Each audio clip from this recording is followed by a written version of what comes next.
In this video, I will be showing you how to install ChatGPT Atlas browser. So let's get started. First thing, just search for ChatGPT Atlas browser and click on the first link. And here we are having the download option. Click this. The download will be getting started. It is around 241 MB in size, so just be patient. And in this page, if you just scroll down, we'll be having a complete guide on how to use this Atlas and what are the features that it has, and you can just read it through. Okay, once it is done downloading, open it, drop it. Now just go to apps and search for Atlas. We'll be having this ChatGPT Atlas. Open it, click on open, and we'll be taken to welcome to ChatGPT Atlas. The first thing is we need to log in with ChatGPT. So just click here.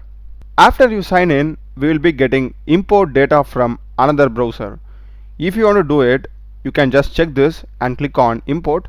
If you don't want, just click on skip.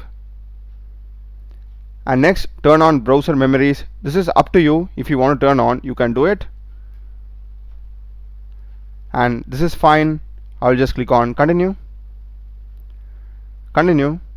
This is also up to you. Try Atlas as default with boosted limits. So it says if we set Atlas browser as our default browser, we will get 7 days of extended limits on all these stuff. So this is also up to you.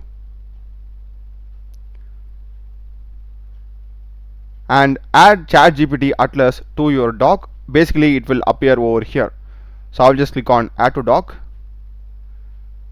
and we are all set. Just click on done,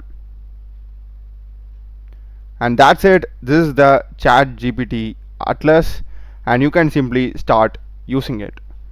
That's a video, guys. Do check the playlist of my channel. Done a lot of videos in programming and AI tools. Subscribe me. Thanks for watching.